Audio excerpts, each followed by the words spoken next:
Hello അസ്സലാമു അലൈക്കും. ഷിൻസിസ് വ്ളോഗിലെ പുതിയൊരു വീഡിയോയിലേക്ക് എല്ലാവർക്കും സ്വാഗതം. എല്ലാവരും സുഖമായിരിക്കുന്നുണ്ടല്ലോ? അൽഹംദുലില്ലാ ഞങ്ങളും ഇവിടെ സുഖമായിരിക്കുന്നു കേട്ടോ. അപ്പം ഞാനിന്ന് വന്നിട്ടുള്ളത് നമുക്ക് ബ്രേക്ക്ഫാസ്റ്റ് ആയിട്ടും ഡിന്നറായിട്ടും ഒക്കെ കഴിക്കാൻ പറ്റിയിട്ടുള്ള ഒരു അടിപൊളി റെസിപ്പി ആയിട്ടാണ് കേട്ടോ. അപ്പോൾ നമുക്കത് ഈവനിങ് സ്നാക്സ് ആയിട്ടും കഴിക്കാൻ പറ്റും. അപ്പം ഞാനിത് ചെയ്തെടുക്കുന്നത് അമൃതം പൊടി വെച്ചിട്ടാണ്. അപ്പം നമുക്ക് അമൃതം പൊടിയും ഒരു മുട്ട ഉണ്ടായാൽ മതി നമുക്ക് ഈ ഒരു പലഹാരം അടിപൊളിയായിട്ട് തന്നെ ഉണ്ടാക്കിയെടുക്കാൻ പറ്റും. നല്ല പഞ്ഞി പോലത്തെ അപ്പം തന്നെയാണ് കേട്ടോ. നമ്മളിതിൽ ബേക്കിംഗ് സോഡയോ ഇനോയോ ഈസ്റ്റോ ഒന്നും ചേർക്കുന്നില്ല, അതുപോലെ ചോറ് ചേർക്കുന്നില്ല, ഒന്നും ചേർക്കുന്നില്ല. നമുക്ക് മുട്ടയും അതുപോലെ തന്നെ അമൃതം പൊടി മാത്രം വെച്ചിട്ടാണ് കേട്ടോ. അപ്പോൾ ഈസി ആയിട്ട് 10 മിനിറ്റ് കൊണ്ട് തയ്യാറാക്കി എടുക്കാൻ പറ്റിയിട്ടുള്ള ഈ ഒരു അപ്പത്തിൻ്റെ റെസിപ്പി നമുക്ക് കണ്ടു നോക്കിയാലോ. അപ്പോൾ അതിന് വേണ്ടിയിട്ട് നമുക്ക് മെയിനായിട്ട് വേണ്ടത് നമ്മുടെ അമൃതം പൊടി തന്നെയാണ്.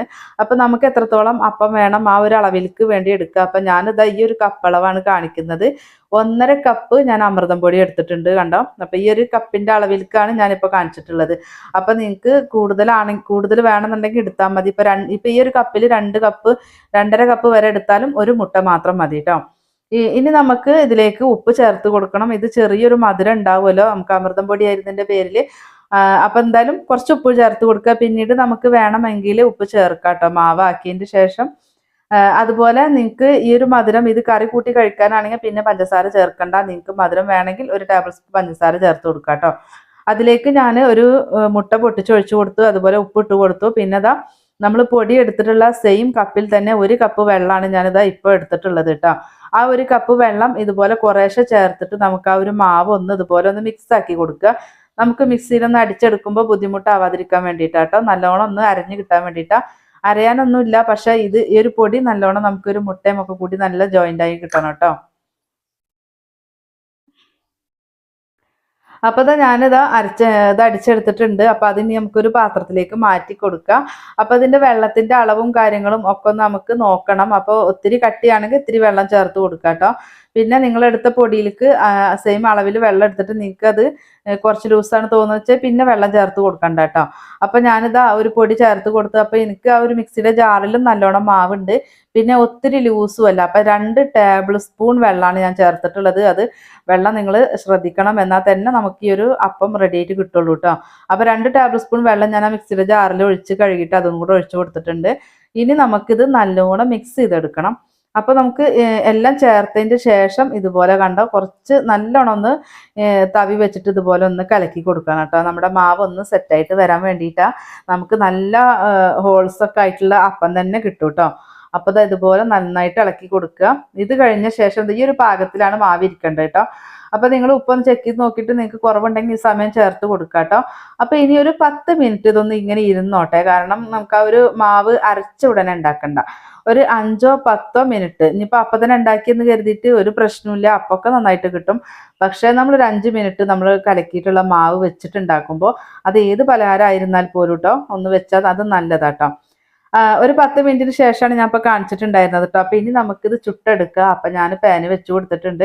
അപ്പോൾ അത് നല്ലോണം ചൂടായ ശേഷമാണ് ഇപ്പം ഞാൻ ഒഴിച്ചു കൊടുക്കുന്നത്. അപ്പോൾ ഈ ഒരു മാവ് ഒഴിച്ചു കൊടുക്കുമ്പോൾ ഏറ്റവും ലോ ഫ്ലെയിമിൽ ഇട്ടിട്ടാണ് ഞാൻ മാവ് ഒഴിച്ചു കൊടുത്തിട്ടുള്ളത് കേട്ടോ.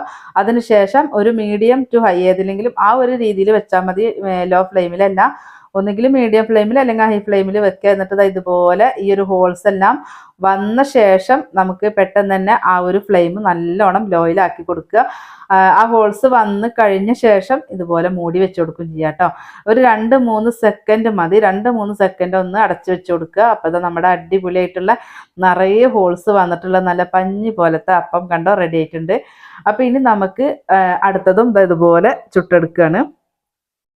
അപ്പം ഞാനിത് നമുക്ക് മൂടാൻ പാകത്തിനനുസരിച്ചിട്ടാണ് ഇപ്പം ഞാനിത് ഉണ്ടാക്കുന്നത് കേട്ടോ. അപ്പം നിങ്ങൾക്ക് കുറച്ച് വലിയ അപ്പമായിട്ട് കിട്ടണമെന്നുണ്ടെങ്കിൽ കുറച്ച് വലിയ മൂടിയോണ്ടൊക്കെ മൂടാനുണ്ടെങ്കിൽ അങ്ങനെ ചെയ്ത് കൊടുത്താൽ മതി. അതുപോലെ ഇപ്പം ഞാൻ തവി വെച്ചിട്ട് ഒന്ന് പരത്തി കൊടുക്കുന്നുണ്ടല്ലോ, അങ്ങനെ പരത്താതെ തന്നെ നമുക്ക് നാളികേരപ്പൊക്കെ ഉണ്ടാക്കുമല്ലോ അതുപോലെ നിങ്ങൾക്ക് ഈ മാവ് ഒഴിച്ച് ഇളക്കണ്ട, പരത്താതെ തന്നെ അങ്ങനെ ഉണ്ടാക്കിയെടുക്കാം കേട്ടോ. അപ്പം ഞാൻ ജസ്റ്റ് ഒന്ന് പരത്തി കൊടുത്തിട്ടുള്ളതാണ് കണ്ടോ. നല്ല അടിപൊളിയായിട്ട് തന്നെ നമുക്ക് കിട്ടിയിട്ടുണ്ട് കണ്ടില്ലേ. നമ്മളിതിൽ ചോറും ഈസ്റ്റും ഒന്നും ചേർത്തിട്ടില്ല.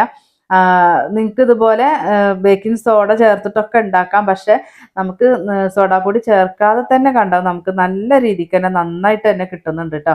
പിന്നെ എന്തിനാ സോഡാപ്പൊടി ചേർക്കുന്നത്? അപ്പം നിങ്ങൾക്ക് എങ്ങാനും അങ്ങനെ തോന്നുന്നുണ്ടെങ്കിൽ വേണമെങ്കിൽ ഒരു നുള്ള് ബേക്കിംഗ് സോഡ ചേർക്കണമെങ്കിൽ ചേർക്കാം. പക്ഷെ അത് ചേർക്കാതെ ഉണ്ടാക്കി നോക്കി നിങ്ങൾക്ക് ഫ്ലോപ്പ് ആവുകയാണെങ്കിൽ മാത്രമേ ചെയ്യാവുള്ളൂ. പിന്നെ നമ്മൾ എടുത്ത പൊടിയും ഈ ഒരു വെള്ളത്തിൻ്റെ എല്ലാം കറക്റ്റ് അളവ് കറക്റ്റ് ആയിട്ടുണ്ടെങ്കിൽ ഒട്ടും ഫ്ലോപ്പായി പോവില്ല. ഇതുപോലെ നല്ല അടിപൊളിയായിട്ട് തന്നെ നമുക്ക് അപ്പം കിട്ടും കേട്ടോ.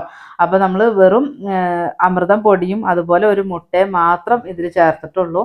എന്നിട്ടാണ് നമുക്ക് ഇത്രത്തോളം അടിപൊളിയായിട്ട് കിട്ടിയിട്ടുള്ളത്. അപ്പോൾ കഴിയുന്നതും നമ്മൾ ബേക്കിംഗ് സോഡയൊക്കെ ഒഴിവാക്കുന്നതാണ്. പിന്നെ നമുക്ക് ചില പലഹാരങ്ങളിൽ നിർബന്ധമായിട്ട് വരുമ്പോൾ മാത്രം ചേർത്ത് കൊടുക്കുക. അപ്പോൾ ഇതിലൊന്നും അങ്ങനെ ചേർക്കേണ്ട ഒരു ആവശ്യമില്ല. ഞാൻ ഇപ്പോൾ കാണിച്ചല്ലോ, ബേക്കിംഗ് സോഡ ഒന്നും ചേർക്കാതെയാണ് ഞാൻ ഇപ്പോൾ ഈ കാണിച്ചു തരുന്നത്.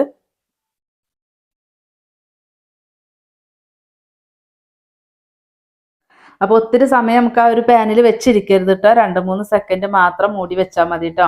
ഒരു 2 സെക്കൻഡൊക്കെ വെക്കുമ്പോഴത്തേക്കും നമ്മൾ മൂടി വെക്കല്ലേ, അപ്പോൾ പെട്ടെന്ന് തന്നെ കുക്കായിട്ട് കിട്ടും. ജസ്റ്റ് ഞാൻ ആ തവി വെച്ചിട്ടൊന്ന് പരത്തും കൂടെ ചെയ്തിട്ടുണ്ടല്ലോ. പിന്നെ നമ്മൾ ഈ ഹോൾസ് മുഴുവൻ വന്നിട്ടേ ഈ മൂടി വെക്കാവുള്ളൂ കേട്ടോ.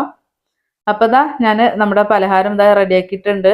അപ്പോൾ നമ്മുടെ അടിപൊളിയായിട്ടുള്ള അമൃതം പൊടി വെച്ചിട്ടുള്ള പഞ്ഞി പോലത്തെ അപ്പാണ് നമ്മൾ ഉണ്ടാക്കിയെടുത്തിട്ടുള്ളത്. അപ്പോൾ ഈ അമൃതം പൊടി കഴിക്കാത്തവരുണ്ട് കേട്ടോ, നമ്മുടെ വീടുകളിൽ കിട്ടുന്നവരുണ്ട്. പിന്നെ നമുക്ക് ഇപ്പം ഇവിടെ കിട്ടാൻ ഇവിടെ അമൃതം പൊടി കിട്ടാൻ ചെറിയ മക്കളൊന്നുമില്ല. പക്ഷെ നമുക്ക് ഓരോരുത്തർ തരുമ്പോൾ ഇങ്ങനെ എന്തെങ്കിലുമൊക്കെ ആയിട്ട് ഉണ്ടാക്കി നോക്കൂട്ടോ. നമുക്ക് കേക്ക് ഉണ്ടാക്കാം, പല ഐറ്റംസ് ആയിട്ട് ഉണ്ടാക്കിയാലും മക്കൾ കഴിക്കും, അത് ഉറപ്പാണ്. അമൃതം പൊടി ആണെന്ന് പറഞ്ഞ് കുറുക്കി കൊടുത്താലൊന്നും മക്കൾ കഴിക്കൂല. അപ്പം ഇതുപോലൊക്കെ ഉണ്ടാക്കിയിട്ടുണ്ടെങ്കിൽ അടിപൊളിയായിട്ട് തന്നെ മക്കൾക്ക് ഇഷ്ടമാവും.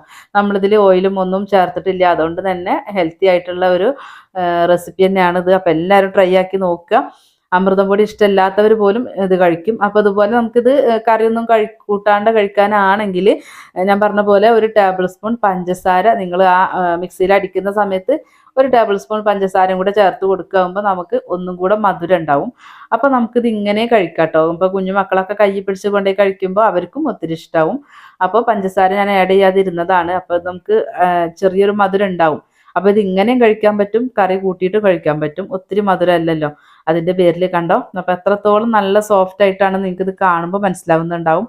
അപ്പോൾ ഇനി അമൃതം പൊടി കിട്ടുന്ന സമയത്ത് ഇതുപോലൊക്കെ ആയിട്ട് ഉണ്ടാക്കി നോക്കി നമ്മുടെ മക്കൾക്ക് ഉണ്ടാക്കി കൊടുത്തു നോക്കിട്ടോ, അവർക്ക് ഇഷ്ടമാവും. അപ്പോൾ നമ്മുടെ വീഡിയോസ് കാണുന്നതിൽ പുതിയതായിട്ട് കൂട്ടുകാരുണ്ടെങ്കിൽ പ്ലീസ് ഒന്ന് സബ്സ്ക്രൈബ് ചെയ്തിട്ട് സപ്പോർട്ട് ചെയ്യണേ. വീഡിയോസ് കണ്ടുകൊണ്ടിരിക്കുമ്പോൾ ഒന്ന് ലൈക്ക് അടിക്കാനും മറന്നു പോവല്ലേ കേട്ടോ. നമ്മളെ ചാനലിൽ ഒത്തിരി റെസിപ്പികൾ അപ്ലോഡ് ചെയ്തിട്ടുണ്ട്. അപ്പോൾ കാണാത്തവരെ കയറി കണ്ട് നോക്കിയിട്ട് നിങ്ങൾ അതുപോലെ ഒന്ന് ഉണ്ടാക്കി നോക്കി നിങ്ങളുടെ ഫീഡ്ബാക്കും കൂടെ തരണം കേട്ടോ. അതുപോലെ തന്നെ നിങ്ങൾക്ക് ഇതിൽ ഇഷ്ടപ്പെട്ട റെസിപ്പികൾ ഉണ്ടാകുമ്പോൾ നിങ്ങൾക്ക് യൂസ്ഫുൾ ആയിട്ട് തോന്നുന്നുണ്ടെങ്കിൽ നിങ്ങളുടെ ഫ്രണ്ട്സിനും ഫാമിലിക്കും ഒക്കെ ഒന്ന് ഷെയർ ചെയ്ത് കൊടുത്തിട്ടും കൂടെ ഒന്ന് സപ്പോർട്ടാക്കാൻ മറക്കല്ലേ. അപ്പോൾ ഇന്നത്തെ ഈ അമൃതം പൊടി വെച്ചിട്ടുള്ള റെസിപ്പി നിങ്ങൾക്ക് എല്ലാവർക്കും ഇഷ്ടമായെന്ന് വിശ്വസിക്കുന്നുണ്ട്. അപ്പോൾ ഇത് ഉണ്ടാക്കി നോക്കണം, തീർച്ചയായിട്ടും ഉണ്ടാക്കി നോക്കണം കേട്ടോ. നമ്മുടെ മക്കൾക്ക് ഒത്തിരി ഇഷ്ടപ്പെടും. അപ്പോൾ ഇന്നത്തെ റെസിപ്പി എല്ലാവർക്കും ഇഷ്ടമായെന്ന് വിശ്വസിക്കുന്നുണ്ട്. ഇൻഷാ അല്ലാഹ് നമുക്ക് മറ്റൊരു വീഡിയോ ആയിട്ട് നമുക്ക് വീണ്ടും കാണാം. അസ്സലാമു അലൈക്കും.